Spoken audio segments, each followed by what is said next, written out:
Okay, so some of you will have been following my live virtual real-time YouTube workouts 3 times a week. Some of you have got home training plans that have been bespokely built for you. Some of you will be doing your own thing. Some of you will be following me on Instagram, Facebook. Some of you may not know me. This may be you find me on YouTube. A lot of you have been exercising in through this lockdown period and are finding that you're starting to suffer from tightness and stiffness and soreness in the muscles because you might have increased your exercise output and frequency, or you may still be working from home and you're finding that your posture sat at your home desk is worsening. So I've taken the time to film you a little video about how to use these properly. These are your foam rollers, different styles. I prefer these hard ones that are hollow. The softer foam ones tend to distort after a couple of weeks or a month of use, so they quickly become not very useful. The hard ones will last you for years. Some physios would argue that if you go straight in with these hard ones, they can be too aggressive, so know your own limits with it. What I'm going to do is I'm going to teach you a bit about the science first and how we work up the whole body with it, and we're going to start from the lower body and work all the way up to the upper body. So the science is trigger point rolling or self-myofascial release. Basically, we're trying to find knots or adhesions within the bellies of our muscle fibres, and the science suggests that it can alleviate muscle soreness and tenderness, speed up recovery both pre and post exercise, as well as improve muscular performance, alleviate signs of soreness and fatigue. So think of your muscles as strings of spaghetti. If the muscles fibres are running nice and loose, the strands will hang down nice and neatly in nice parallel lines. Think of that spaghetti becoming knotted on your plate.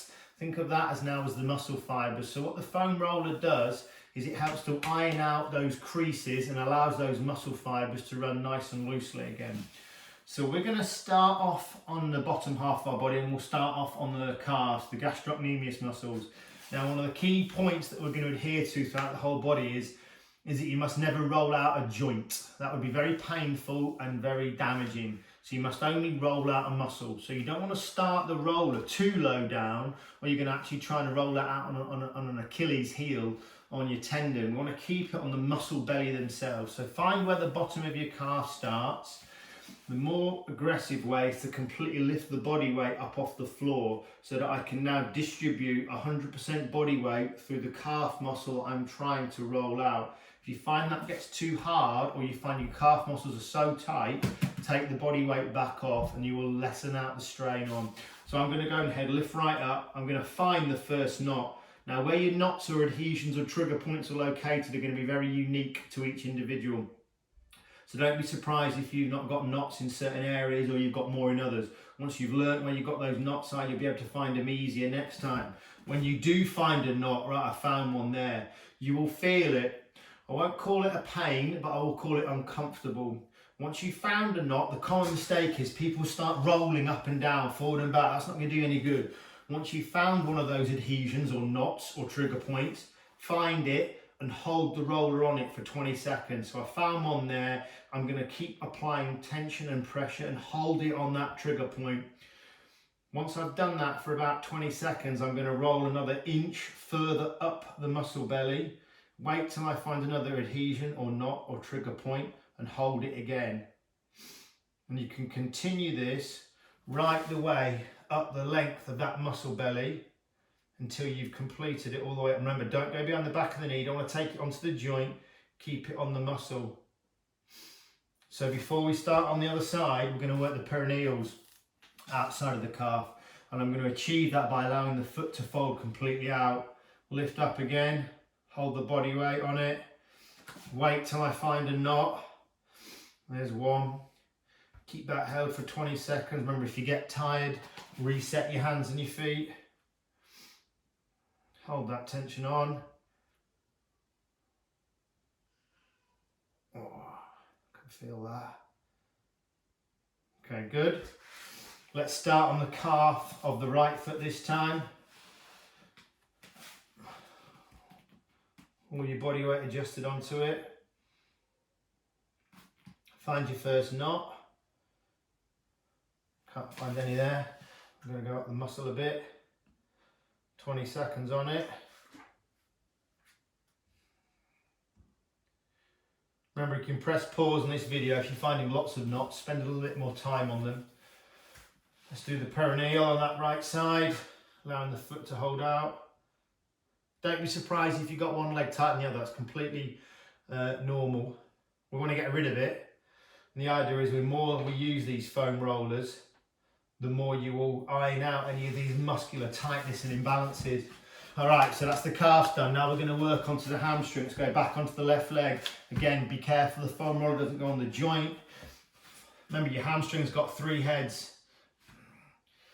Let's try and find it. I'm going to lift up the bum off the floor. You can see I've folded the foot on top of the knee. That helps me put a bit more body weight and really push hard into the head of that hamstring. You decide how much pain you want to put through this. Don't overstretch it or over roll it. Lift a bit higher onto it. Oh, now I'm getting through the proximal head that runs right up through the centre of the hamstring up to the buttocks.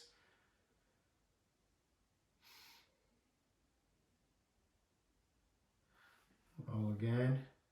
Now before I change the right leg, I'm going to move that foam roller right under my buttocks into my piriformis. Side of that glute, you can see that foot's externally rotated. That's helping me get a bit more body weight into that glute. I can really lean into that. I can drop my weight onto my forearm. This foot in the air, so I've got no weight going through it. I can really challenge all my weight through that butt muscle. Find that trigger point. Hold it on it for 20 seconds. Have a little roll around. Again, they'll be very unique to you where you've got these trigger points, so don't expect them in the same place that mine are. Okay, good. Now we can move on to the hamstring of the right leg. Foot on top of knee, downward pressure. Find your first knot. Hold that 20 seconds on it. Move it up the hamstring a little bit further, another inch or 2.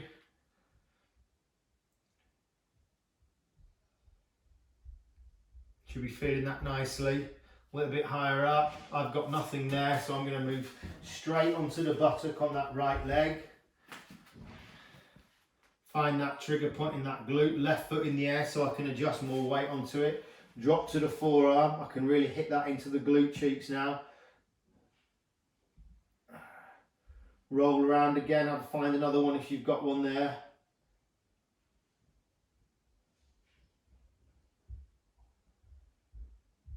Okay, that's your hamstrings and your glutes done.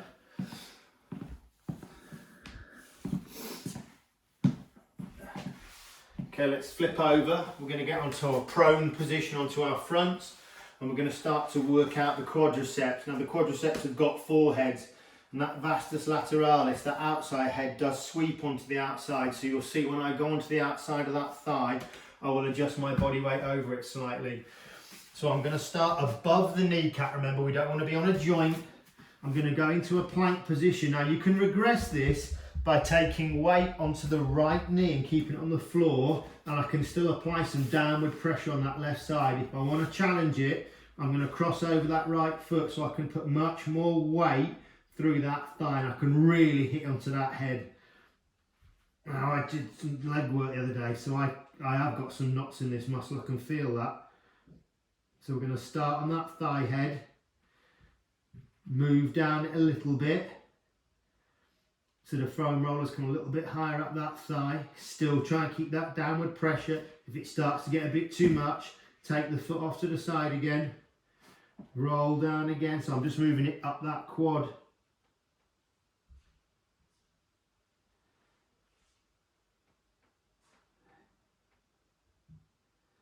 Now you heard me talking about that vastus lateralis, that outside quad head.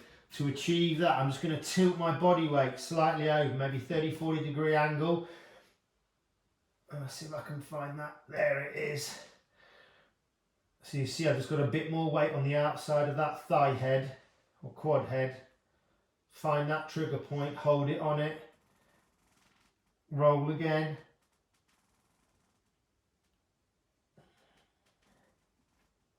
Keep moving it up an inch at a time. Remember, don't get too close to your groin, because again, you don't want it on a joint up near your hip.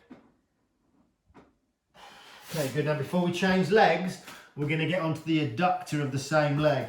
I'm going to turn that roll around at an angle, open up that hip, and try and get up inside of your groin into your adductor muscles. Again, you've got 5 up there. You've got 3 adductors, magnus, longus and brevis, and you've got your pectineus and your gracilis muscles all make up that adductor complex. So I'm still in that plank position. I'm applying tension on it.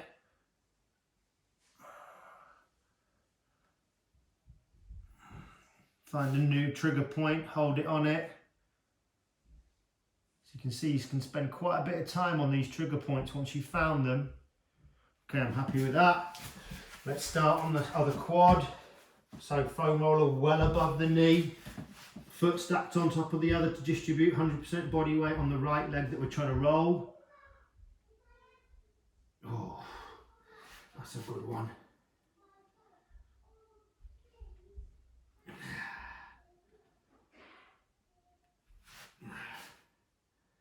Remember, we're rolling up on a straight line to begin with to hit the other 3 quad heads.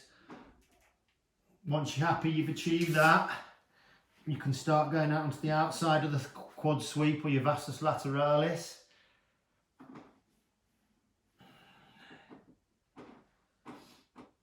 You should feel that when we get up from all this, your legs feel a lot looser, less heavy, lighter. Should feel like your flexibility is increased.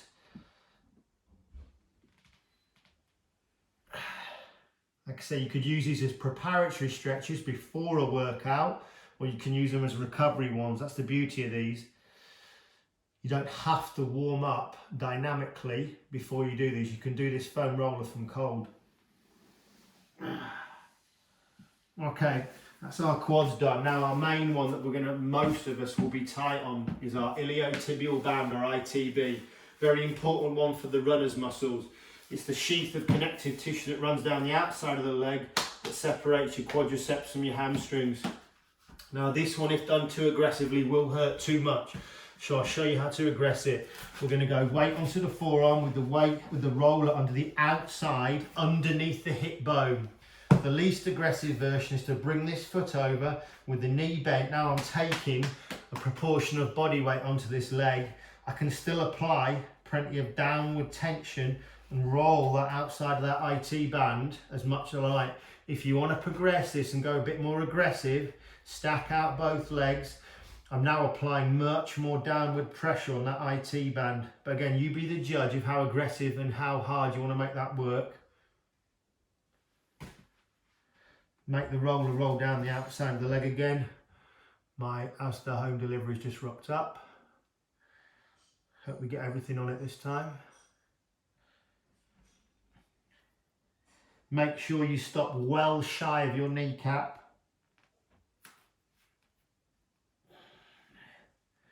You want to really intensify. You see I've split my legs apart now to guarantee I've got no weight on that left leg. It's all going on that right side that I'm trying to roll.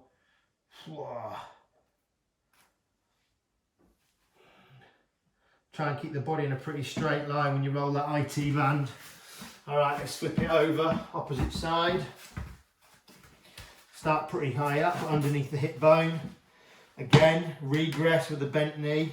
If not, stack it. Find that first knot. 20 seconds is your magic point of reference on this.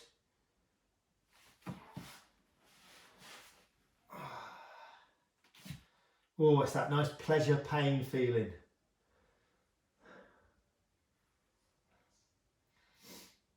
These foam rollers became popular a few years ago, so people could almost have home physio sessions, DIY.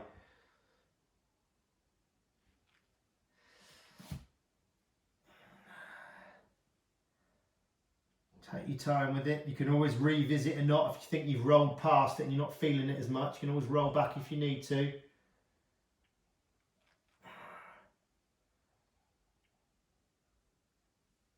Okay, that's IT bands. Now let's start moving up to the upper body. We're going to start moving up into the lower back. Position the foam roller underneath your butt cheeks, or the top of your butt cheek. So let yourself lie back into a relaxed position. You can brace your feet and knees bent at 45 degrees. Allow downward pressure. So allow that into your spinal erector muscles, your lower back muscles. Now we'll let that foam roller feed up the back a bit more. Now I'm going to have to lift the glutes up off the floor to allow me to push more downward pressure through those muscles. Up into your thoracic spine, your middle back. Be careful as you come up to your cervical spine, your upper back. Find that point between those shoulder blades. Let those arms relax out to the side. Keep the glutes up so you can allow downward pressure into the roller.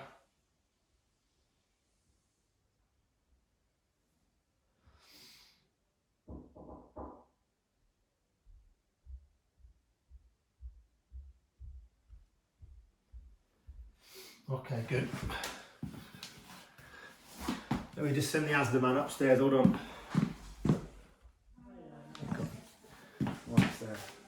Now we're going to go onto the lats. We're going to move on to our side.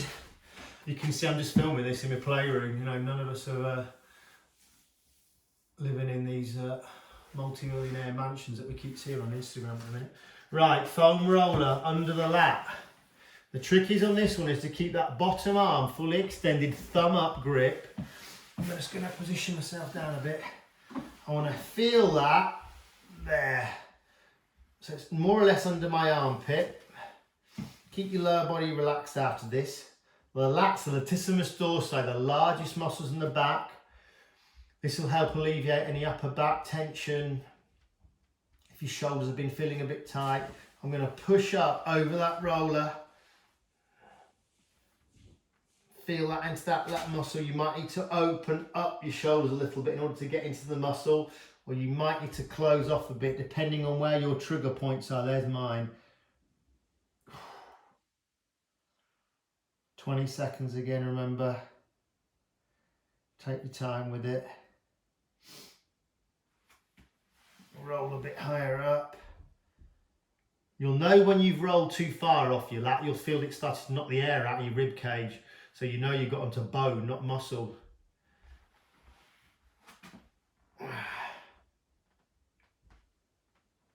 Again, just have a little, almost a wiggle about on that roller till you find that knot hit. There it is.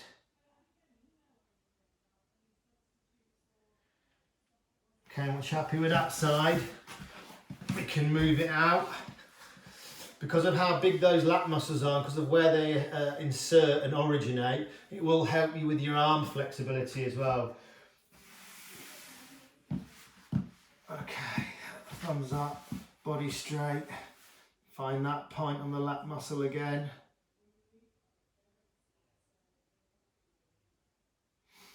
Not found anything there. I'm going to roll over it a little bit. There, right onto the meat of that lat muscle. Open up a little bit if you need to.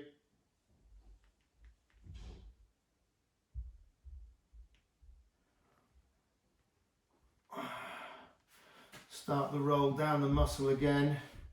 Same roll as the other side. If you feel it come off the muscle and you're feeling it more into your rib cage, that you've gone too far.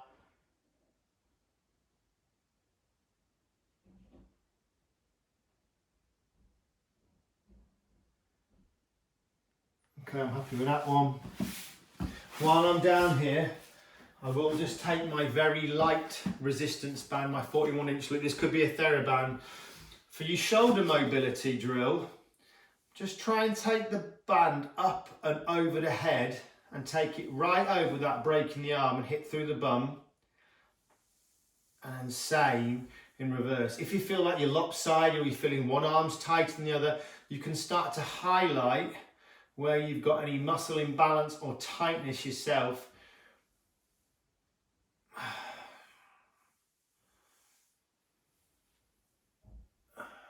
Really good test of upper back, shoulder mobility.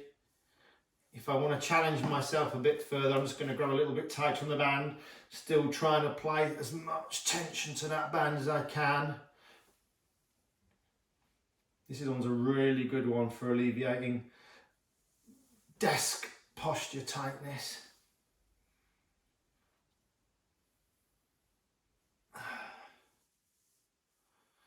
So hopefully when you've done all that and you've worked through that at your own pace, you should feel a lot looser and you should be ready to attack your workout if you're doing that as a pre-stretch. Or like me, I'm doing this today so I can train a little bit harder tomorrow. I should have alleviated a bit of muscle soreness and feel more flexible when I go at it hard tomorrow. Any problems, don't hesitate to get in contact, you know how. One more.